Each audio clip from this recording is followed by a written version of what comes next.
International cooperative वर्ष के अवसर पर आयोजित आज के युवा सहकार सम्मेलन 2025 एवं यूपी कोऑपरेटिव एक्सपो के आज के इस कार्यक्रम में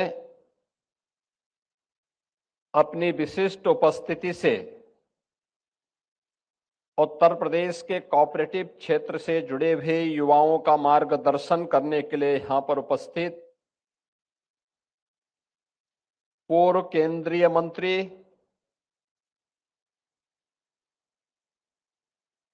नवाचार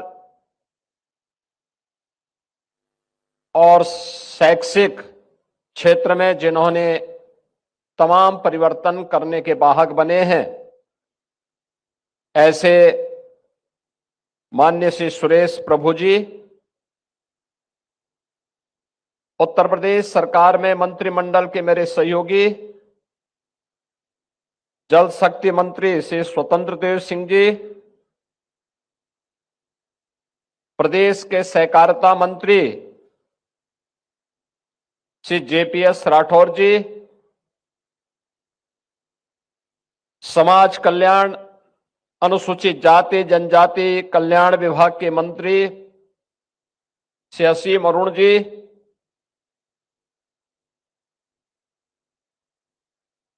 मंच पर उपस्थित माननीय सांसद श्री बृजलाल जी, माननीय विधायकगण डॉक्टर नीरज बोरा जी, डॉक्टर राजेश्वर सिंह जी, श्रीमती जयदेवी जी, योगेश शुक्ला जी, अमरीश कुमार जी, उमेश द्विवेदी जी, पवन सिंह चौहान जी, इंजीनियर अवनीश कुमार सिंह जी, रामचंद्र प्रधान जी, मुकेश शर्मा जी, भारतीय जनता पार्टी के प्रदेश के महामंत्री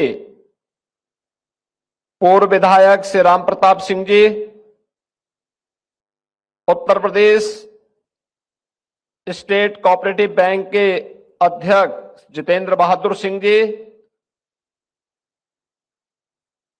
विभाग के प्रमुख सचिव और सहकारिता विभाग से जुड़े हुए और सहकारिता आंदोलन से जुड़े हुए सभी अधिकारीगण,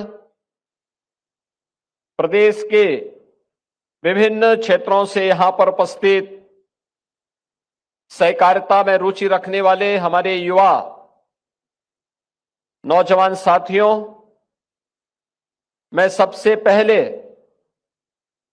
आप सभी युवाओं का प्रधानमंत्री जी के विजन को प्रभावी ढंग से सहकारिता के माध्यम से विकसित भारत की संकल्पना को आगे बढ़ाने के इस अभियान का हिस्सा बनने के अवसर पर आज इस युवा सहकार सम्मेलन के अवसर पर मैं आप सबका हृदय से अभिनंदन करता हूं। समारोह के विशिष्ट अतिथि के रूप में उपस्थित पूर्व केंद्रीय मंत्री श्री सुरेश प्रभु जी का मैं हृदय से अभिनंदन करता हूं, स्वागत करता हूं। हम सब जानते हैं कि सहकार से समृद्धि ये प्रधानमंत्री जी का विजन है और प्रधानमंत्री जी के इस विजन के अनुरूप समाज की सहभागिता के माध्यम से समृद्धि के नए सोपान को स्थापित करने के लिए प्रधानमंत्री मोदी जी ने देशवासियों को पहली बार केंद्र सरकार ने अपना सहकारिता का एक नया मंत्रालय गठित किया। पहले यह कृषि मंत्रालय के अधीन एक छोटा सा उसका आयाम हुआ करता था, लेकिन अब यह अपने आप में एक मंत्रालय के रूप में कार्य कर रहा है और देश के सबसे दूरदर्शी मंत्री के रूप में, संगठक के रूप में देश के आदरणीय गृह मंत्री माननीय श्री अमित शाह जी मंत्रालय गठन होने के बाद सबसे पहले मंत्री के रूप में भारत के सहकारिता आंदोलन को एक नई ऊंचाई प्रदान कर रहे हैं। संयुक्त राष्ट्र संघ ने भी वर्ष 2025 को अंतर्राष्ट्रीय सहकारिता वर्ष घोषित किया है और आदरणीय प्रधानमंत्री जी की प्रेरणा से हम लोगों ने सहकारिता के सुदृढ़ीकरण की दिशा में बहुत सारे कदम उठाए हैं, क्योंकि सहकारिता ये आपसी विश्वास, सामाजिक समता और आत्मनिर्भरता की गारंटी भी है। राष्ट्रीय सहकारिता नीति 2025, जिसे आदरणीय प्रधानमंत्री जी ने सहकार से समृद्धि के माध्यम से 2047 तक भारत को एक विकसित राष्ट्र के रूप में स्थापित करना है, यह प्रत्येक भारतवासी के सामने एक लक्ष्य दिया है और दुनिया की 1/4 सहकारी समितियां भारत में, जिनमें 8,44,000 प्लस समितियां हैं, 30 करोड़ से अधिक सदस्य, यह इस पूरी अभियान में एक सामूहिक शक्ति के रूप में अपना योगदान देने के लिए तत्पर है। आपने देखा होगा पिछले 11 वर्ष में हमने बदलते हुए भारत को देखा है। तकनीक का उपयोग करते हुए कैसे हम अपने जीवन को सरल कर सकते हैं, भ्रष्टाचार मुक्त व्यवस्था दे सकते हैं।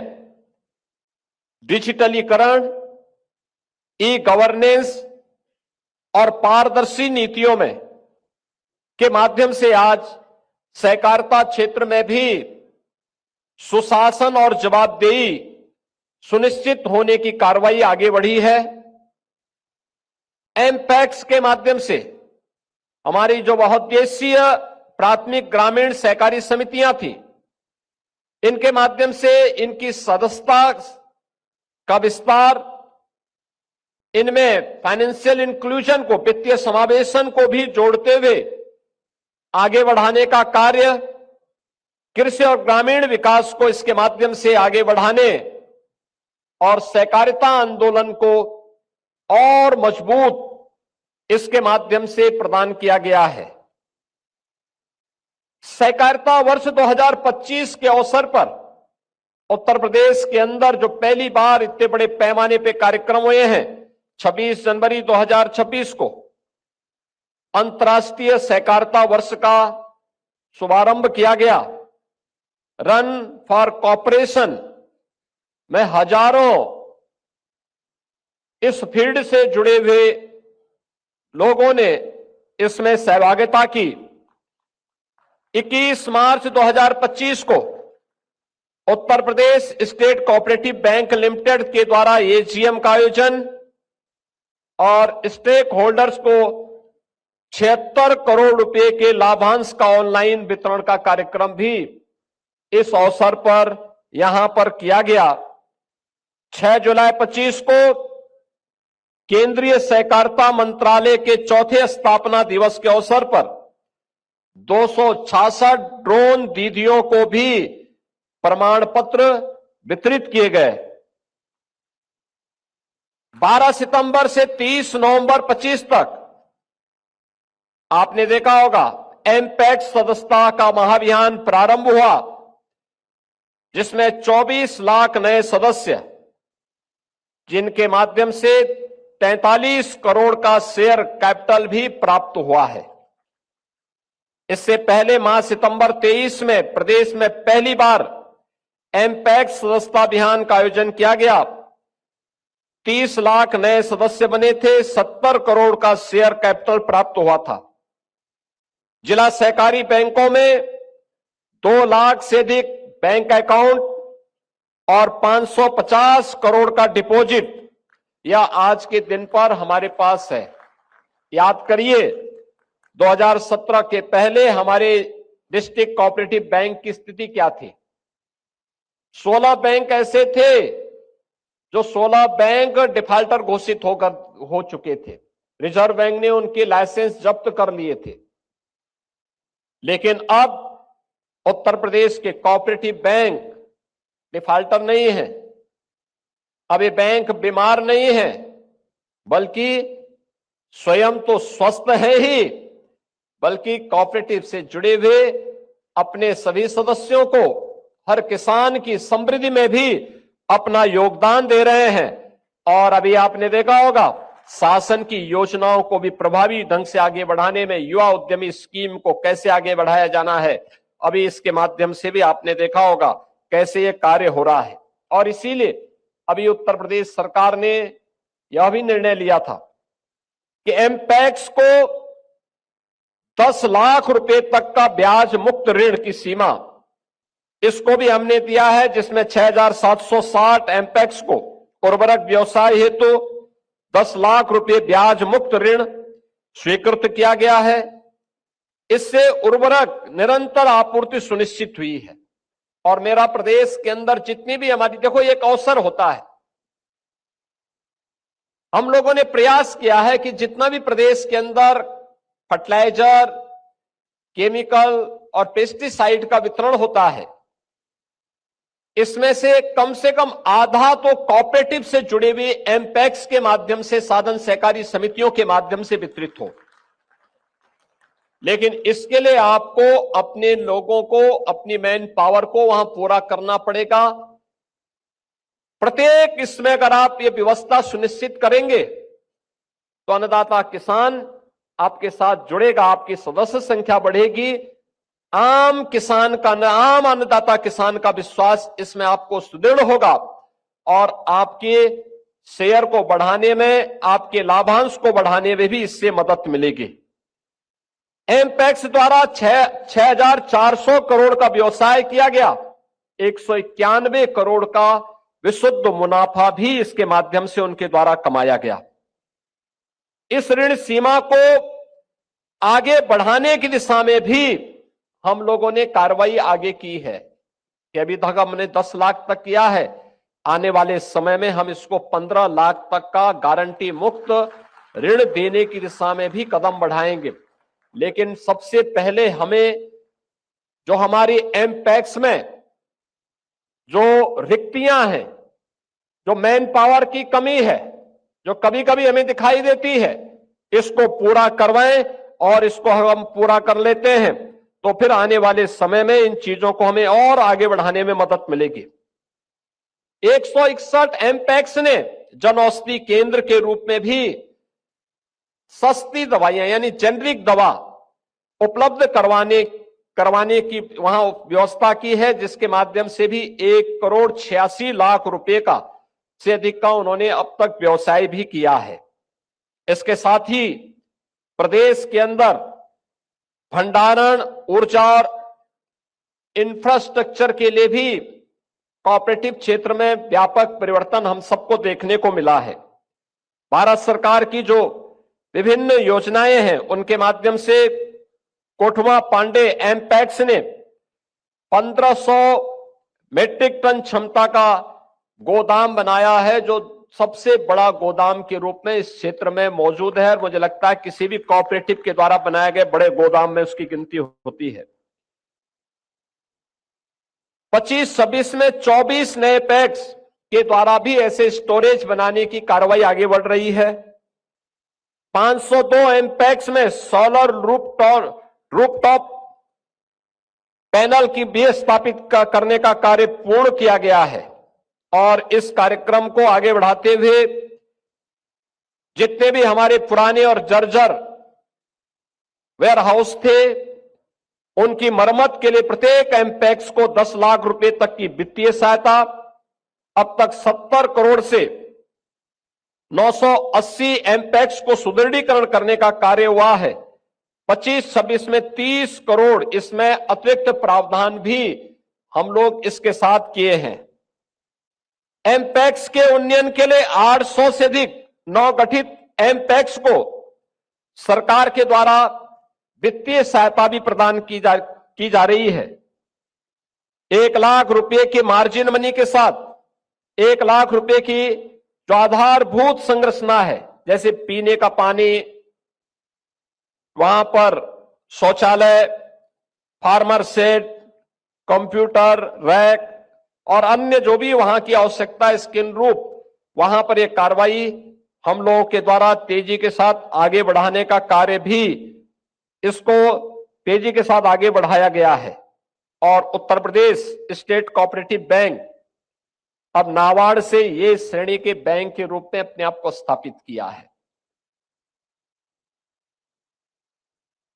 इसमें तमाम प्रकार की कार्रवाई आगे बढ़ी है। इस प्रदेश में इसके द्वारा 40 शाखाएं आज संचालित हो रही हैं। अब मैं कह सकता हूं कि हमारे जिला कोऑपरेटिव बैंक की जो 50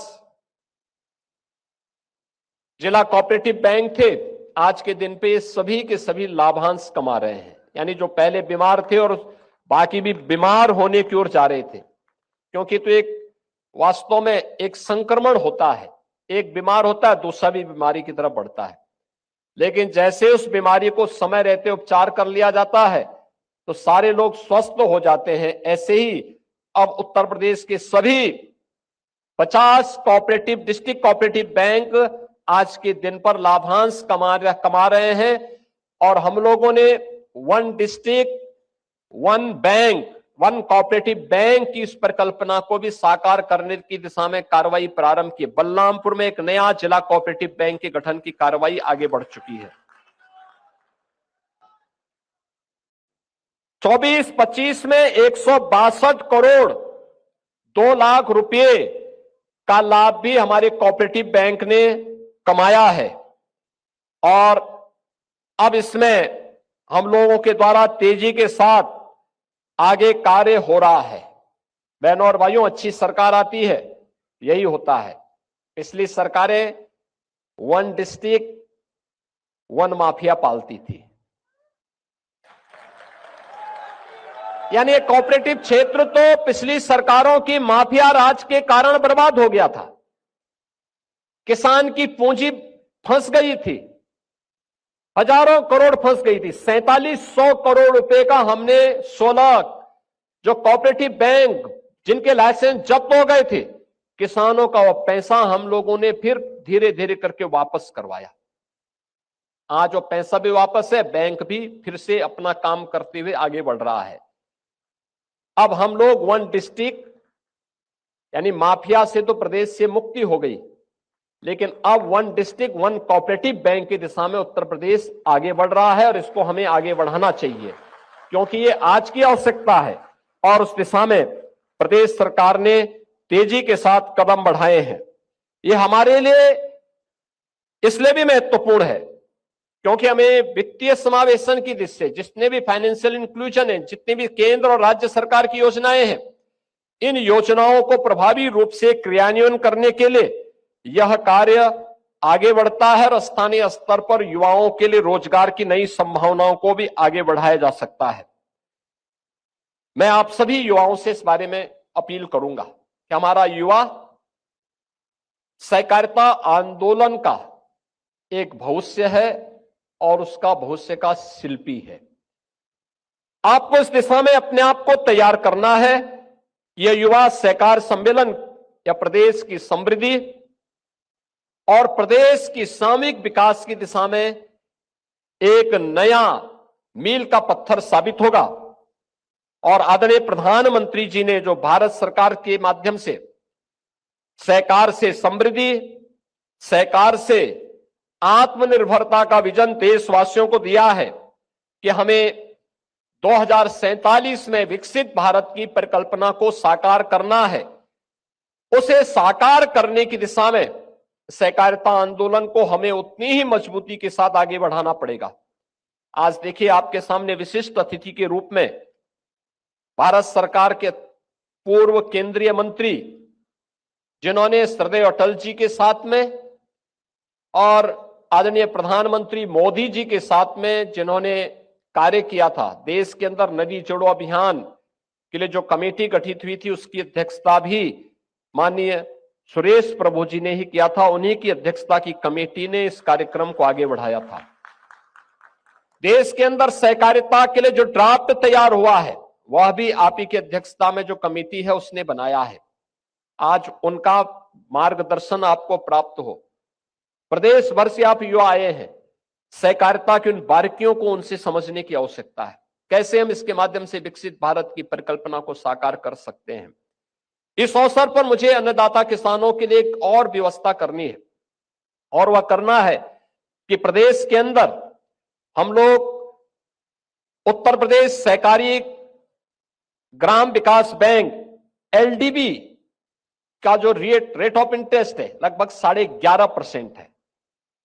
किसान उससे लोन लेता है लेकिन उसके बहुत ब्याज देना होता है।